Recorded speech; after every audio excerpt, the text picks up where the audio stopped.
create a rule for every single one of those possible IP addresses. It would be almost impossible to maintain. They change as well.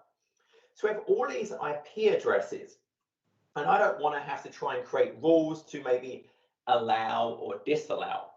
So one of the things we'll commonly see is for the destinations or the source, yes, we can do things like CIDR ranges. A CIDR range is kind of an IP block. But I can also do something called a service tag. And then what I just showed you, so Microsoft make these available. These service tags they maintain for all of the various common types of services. And now I could say, hey, from my virtual network, using NSGs, I want to allow or disallow storage in South Central, storage in Singapore, SQL in South Central, whatever that might be. So if we quickly go and look at this, what I can see here, lost my browser again.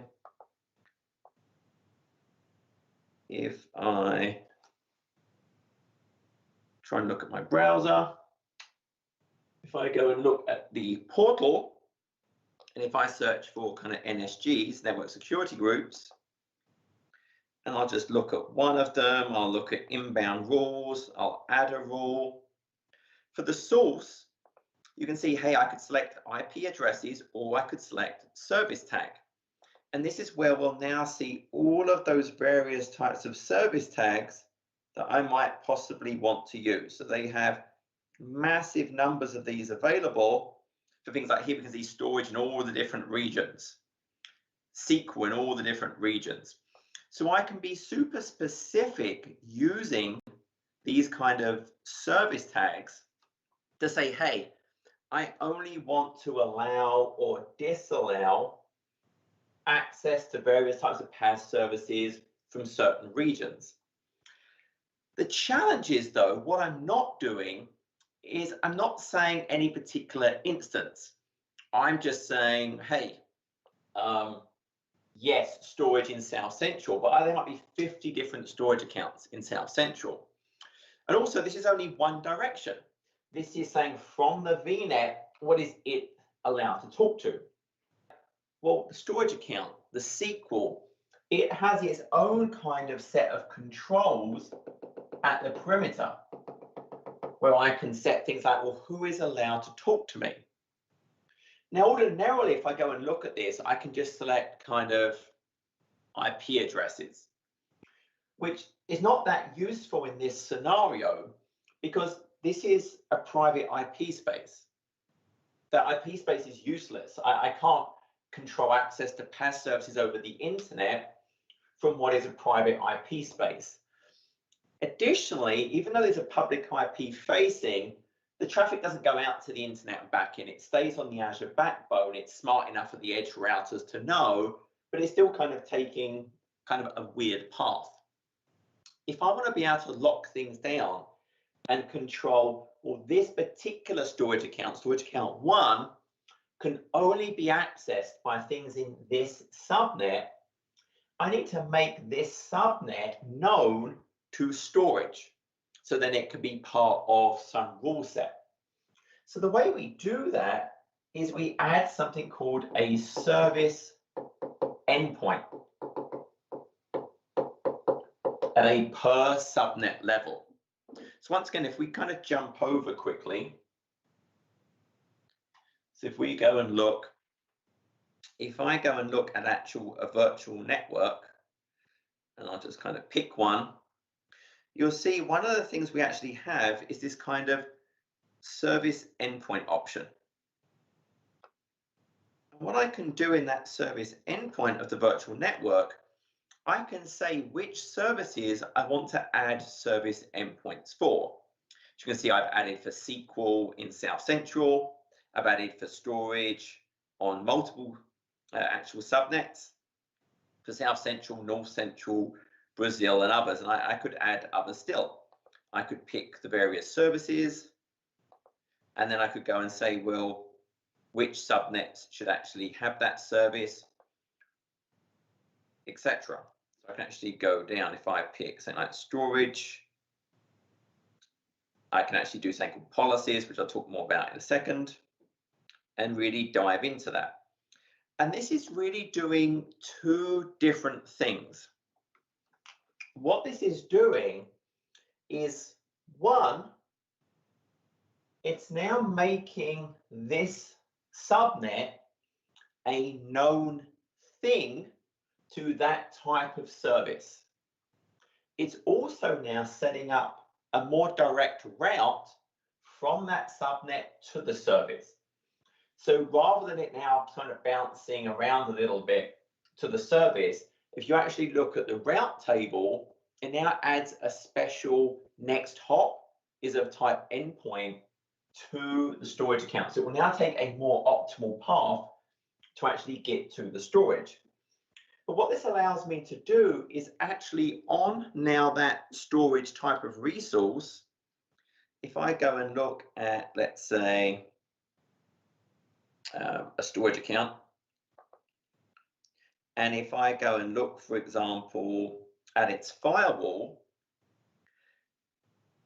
what I now have the option to do is I could now say, hey, selected networks, I could add an existing virtual network. It will show me the various virtual networks I have. And then I can pick particular subnets. Now you'll notice the one where I manually added the service endpoint for, it's just kind of good to go. I can just go and select that. For the others, it's saying service endpoint required. Now it will actually do both steps for me. It will actually go and add the service endpoint if it's not there. But normally we like to go and add them in advance.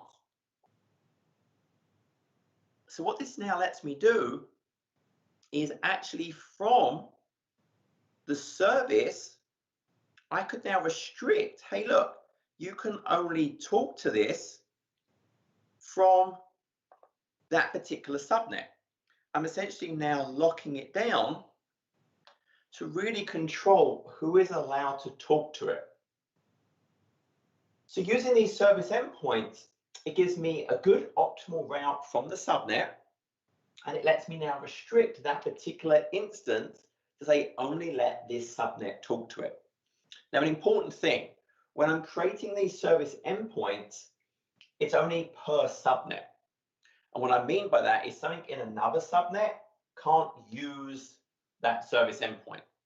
If I'm on a peered network, it can't use that service endpoint. If I'm on an on-premises network, it can't use that endpoint. If there were other subnets that wanted to be allowed to access that, well, I would have to add service endpoints for them and then add them to the list of allowed sources, source networks that are allowed to talk to me. So it's kind of an important thing about the way the service endpoints work. So let's think about where we are. So what we've done is using network security groups, I can restrict to say only use storage in South Central. But the storage account, I'm going to say only this subnet is allowed to talk to me. But I've not stopped data exfiltration. And what I mean by that is, sure, I said storage account 1 over there. But what if I also had kind of storage account 2?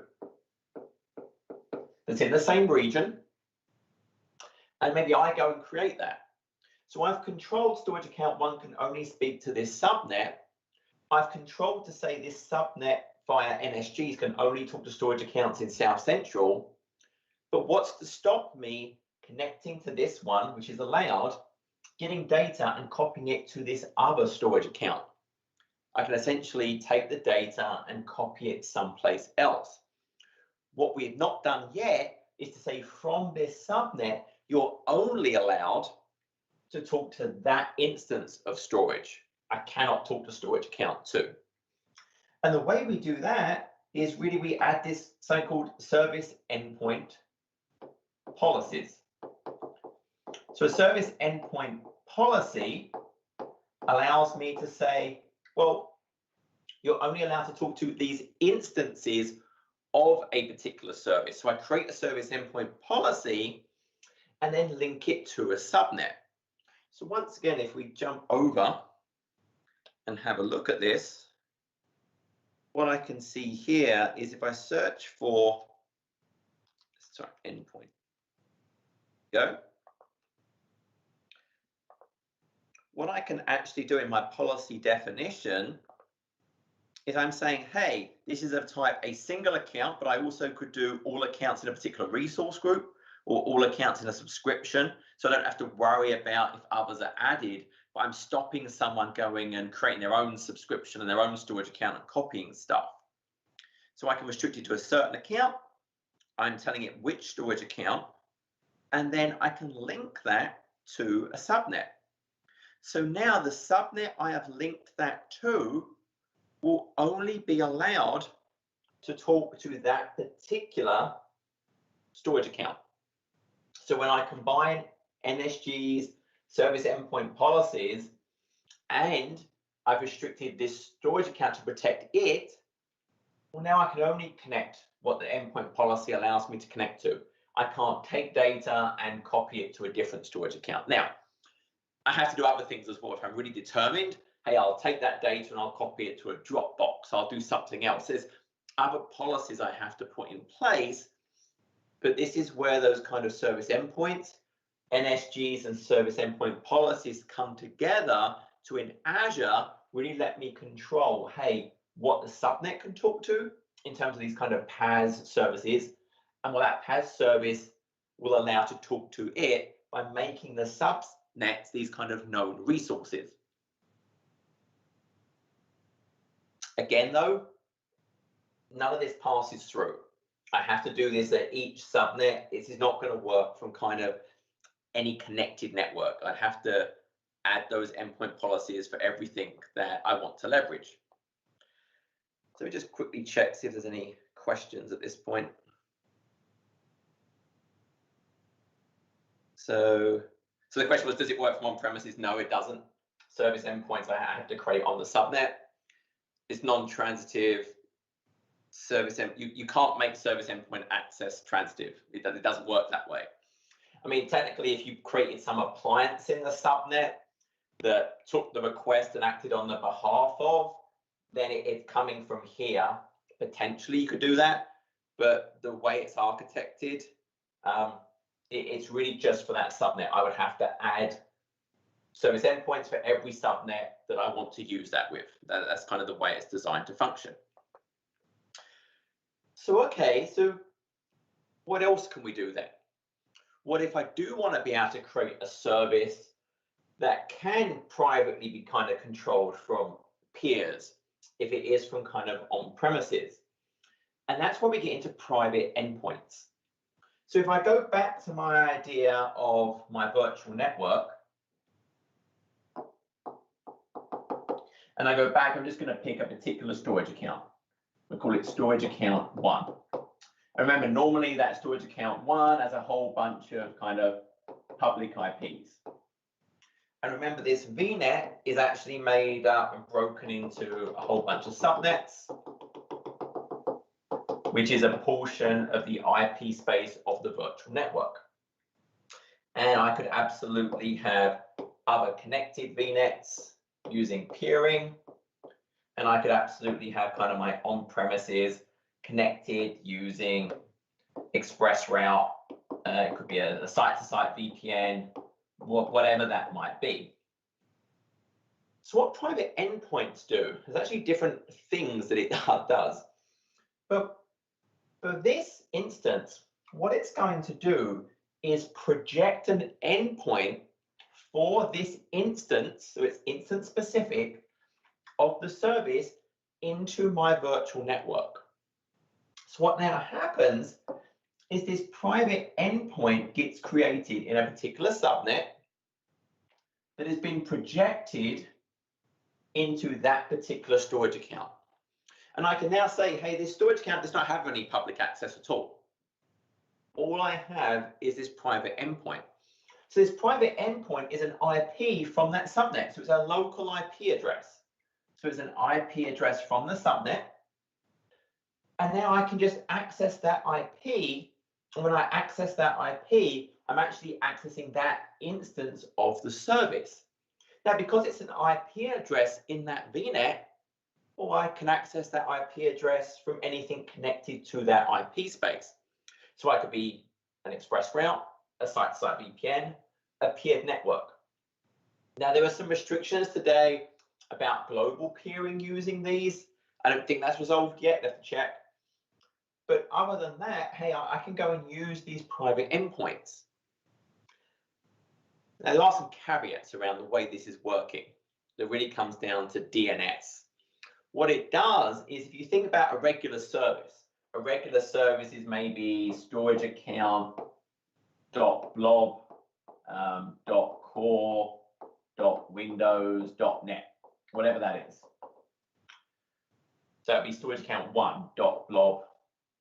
What it does is it creates a private link version of that zone. So it creates a private link record sa1.private link.blob, .core, .windows, .net. And it changes the main record to now point to the private link record. Now, how this record exists, there's different options. I can have an Azure DNS private zone, and Azure will automatically manage that for me.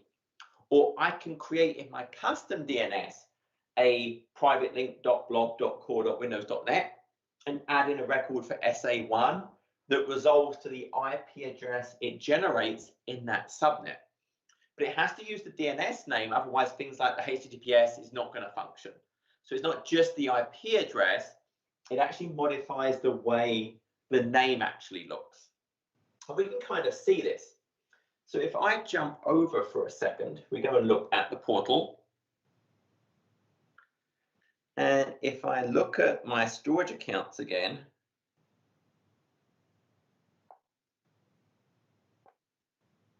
I've got one here, private link demo. And what we can actually see on this one is I have private endpoints. I've created a private endpoint for blob, and I've created it for files. If we look at the private endpoint, we can see, hey, its name is sa.privlink.blob.core.windows.net, and there's the IP address. So that's an IP address from my subnet that is projected that endpoint into. Now, if we go and look at this fully qualified name, bring up a window for a second, we can do it in here. If I do an NS lookup on that record, we can see what it's kind of done is, yeah, there's a public IP address that won't work anymore, but it's now an alias to a .private link.blob.core.windows.net version. Now, if I try to actually access this, so this is a machine that's just on the internet. So if I go over to that particular storage account, and let's look at my private link demo, my blob containers, I can't. I have no access to it because this is just a regular machine. It's not connected to that virtual network where the private endpoint exists. Now, if I jump over to my VM and I go to the same storage explorer, and just to kind of prove this, if I look at my IP address, well, I'm in this 10.0.1.30. I'm kind of on the same network, but I could be on a connected network as well. If I go to that same storage account, and we go to the private link one, and we go to the blob, I can see it because I'm on the network that has the path. Now, if I, on this machine, go and do that same NS lookup, this has that private link record available to me. So you can see, whereas the other one resolved to a public IP, well, this one doesn't. This one resolves to that private IP because this VM has access to the DNS that maps the private link record to the private IP address.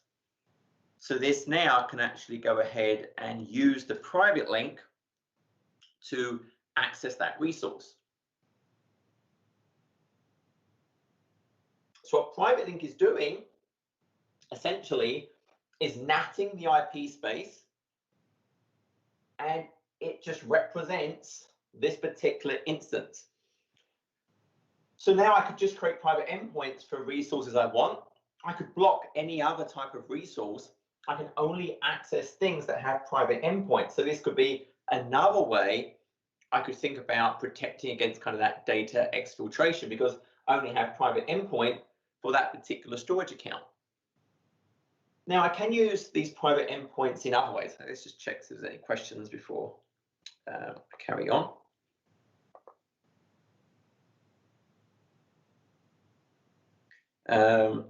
Why is it showing a public IP? Because it still has a public IP, but it's just not usable. Nothing can connect to that public IP address. It still has it as a resource, but it's completely blocked off from being able to access the resource. I was expecting the DNS. Remember, the storage account still has a name, but on the internet, it's just it can't alias the private record. It can't do anything. It can't get to it. That public IP address is essentially useless. I cannot connect via that address as I showed. I can only connect using the private endpoint. So the fact that it shows up doesn't actually do anything. I have to connect via the private endpoint.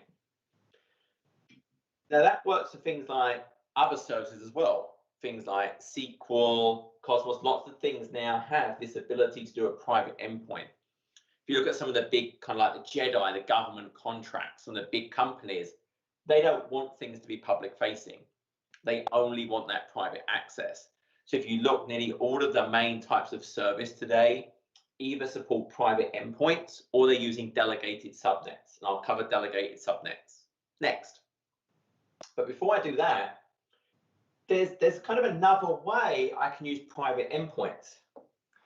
Imagine I did have another virtual network and I had some service running in here. Now, ordinarily, you would say, if I wanted to use that service, I would just peer the virtual networks. But what if the IP address range is overlapped? I can't peer them. I cannot connect them together. So what I can do is, if I have this service, I can put a standard load balancer in front of it. It has to be a standard load balancer. I then create a private link service connected. And now what it can do is it can project private endpoints into a VNet. Remember, the private endpoint is an IP address from the target network, and it's going to nap the traffic. So even though these have overlapping IP ranges, it doesn't matter. I can still now from here talk to this service, and it will get natted through to talk to the service here and get that response. Then these are all about this talking that way. The private endpoint is that way to the service. It doesn't let the service talk to the network. This is all about, hey, I on the VNet can talk to the endpoint to get it and get the response back. This is not going to let this just go and query and communicate to this virtual network. It doesn't work that way.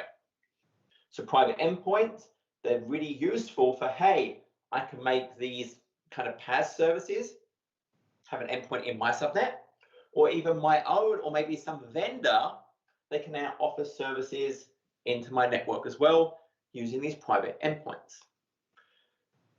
Now that's kind of one model. The other one is delegated subnets. So this is where maybe the service needs to be able to talk to things in the virtual network. Things like some of the database, the hyperscale database offerings. Some of the things around some of the types of service plans, like app service plans. What they're doing is essentially a particular subnet becomes delegated. And what that means is now delegated to a particular instance of a service. So maybe I've got some app service plan 1, and it now essentially has taken over that subnet. It now basically creates NICs and IP addresses in that subnet. So now through that, it can go and talk to things in that virtual network, and even things on some of the connected as well. I mean, today this is regional, so it doesn't work across like global peering, but I can go and talk to other things. So I think about, hey, to the service, I use a private endpoint. From the service to talk to things in the subnet, well, this is where I can use things like a delegated subnet. That's what app service plans use. Now, some services will use this to enable you to connect to it as well. That's an option. For example, the hyperscale Postgres, it works through a delegated subnet. You access it through a delegated subnet, the IPs it generates inside it. But not every service works that way. It depends. So you can kind of think about a delegated subnet allows something to talk out to the network. Private endpoint only allows me to talk to it. So that's kind of, this is another option for services to go and talk to things on your virtual network. Now, I wanted to come back and quickly talk about DNS, because obviously I kind of floated over that really quickly with how the private DNS zone works for that kind of private endpoint. But the reality is what happens is if I let Azure manage that DNS, by default, your virtual network always has kind of a private zone. It's always there. It's this internal.cloud.net. It's always there. Even if you do custom DNS, doesn't matter what I do, there's always this record. And what I can actually, and I can see that, I can actually prove it. So if I quickly go and look over, this is my virtual machine running in Azure. So if I'm on this virtual machine, if I bring up that prompt again, now Azure DNS is always accessible by 168.63.129.16. Now I have custom DNS. If I just do NS lookup, ipconfig/all, you can see I'm using my custom DNS servers over here at the bottom. These are my Active Directory domain controllers. So I'm not using the Azure's built-in DNS. But that internal DNS zone is still there. If I look up one of my servers, so if I did an NS lookup SAD Azure US South Central directory sync.internal.cloud.net, and I point it at the DNS server of Azure DNS, which is always this address, you can see it actually has an answer. So I always have these records. I always have an internal.cloud.net zone. It always exists. I can't not have it. I can't block it happening. It's always there. But I can also create private additional DNS zones. So that internal.cloud.net I have no control over. I can't manually create records. I can't manipulate it. It's just there. If I create a private DNS zone, I get to set the name. I have full manageability. I can go and create service records and text records and all that types of other stuff. So I essentially create a private DNS zone. And what I do is I can link it to virtual networks. Now, a particular virtual network can connect to one private DNS zone for auto registration. This is where, if this was savilltech.net, any VM on here would create a record.savilltech.net. It can connect, so only one for registration, but it can connect to thousands for resolution. So I think it's 1,000 is the limit. So if I had lots of different zones, I just wanted to be able to look up names against it, I can actually connect to 1,000 different Azure private DNS zones for the registration. And so if I pick the Azure management for private link, it will create a private DNS zone for privatelink.blob.core.windows.net and then link it to my virtual network. And that's where it will go and create the records that map to the private IP address. But these private DNS zones are also super useful just for my own purposes, maybe workloads I have running in Azure. So I really have kind of complete control over those. And I can have multiple different VNets can connect to those. I can have multiple VNets connecting for registration. I think it's like 100 can register to a particular, any individual private DNS zone. And I think, and 1,000 different VNets can connect to it for resolution as well. So I can use these by lots of different things. Now it is part of Azure DNS. So what that means is I can only use it from a virtual network. That 168.63.129.16 address I talked about is the only way to talk to this. So if I had something on-prem, it has no way to talk to 168.63, etc., etc. If I wanted things on-prem to be able to use Azure Private DNS, what I would have to stand up is kind of a DNS resolver in my VNet, which obviously has an IP address. I would point my on-prem to talk to that IP address, and then this would just do forwarding to the 168 blah, blah, blah, blah, blah, because it's in the VNet and it can talk to it. So if I want on-prem to be able to talk to private DNS, I can do that, but I have to stand up that resolver in the actual virtual network. So I covered a lot. At this point, if we go and check the questions, see where we are.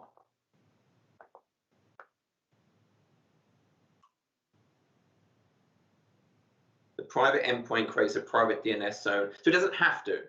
It's a choice. When you create a private endpoint, you pick, do you want Azure to manage the DNS so it will create the private zone? Or if I was using my own custom DNS, which I have, I go and create a DNS zone in my DNS called privatelink.blob.core.windows.net. And I then added a record for SA1 that actually resolves to that private IP address. And you could see that. So when I looked at my virtual machine, I'm not using Azure DNS. I'm using my own custom DNS. So when we actually did that NS lookup over here, if I jump back over, if I go and look at NS lookup, whatever that, can't remember the name anymore.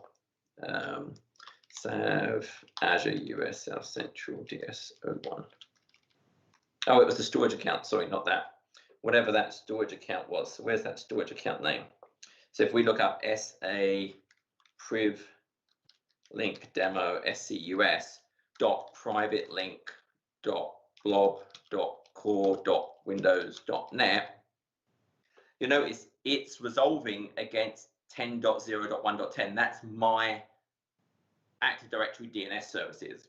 So I went and actually created a .privatelink.blob.core.windows.net in my DNS servers, and then manually added a record for SA privlink demo scus that resolves to 10.0.1.4.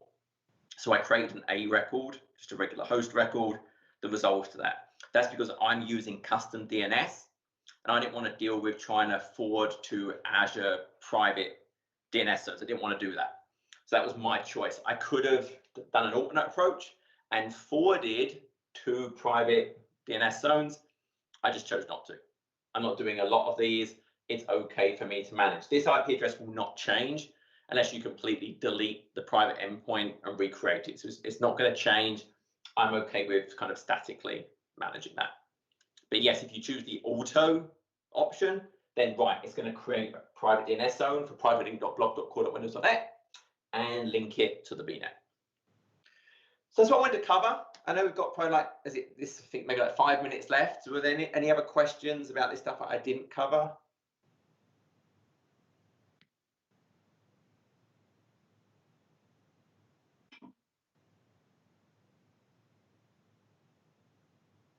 Can we switch back from having endpoint to service endpoint? It's not really one or the other. I mean, I can mix them in a virtual network.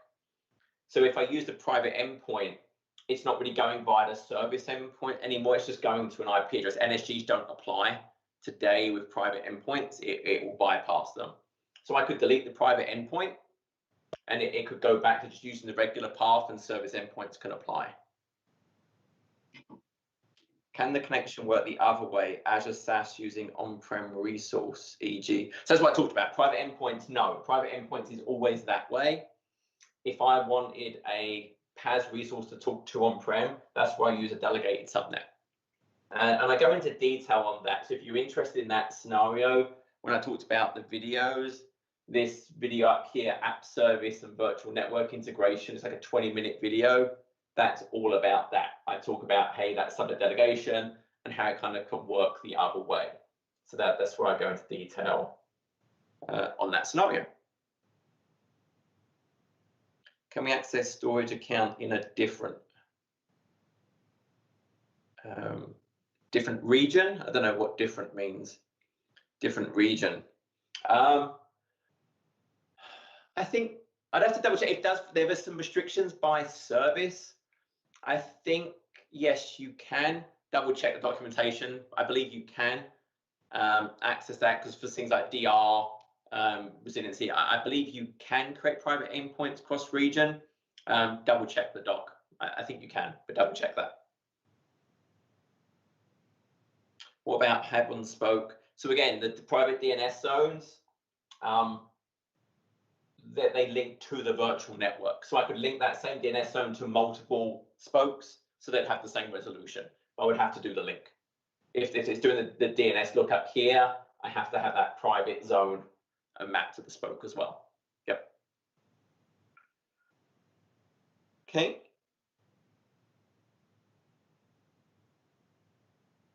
So the question is, does it mean actually the private endpoint only protect networking route still in the public space? Again, if you add the private endpoint, I can turn off the public.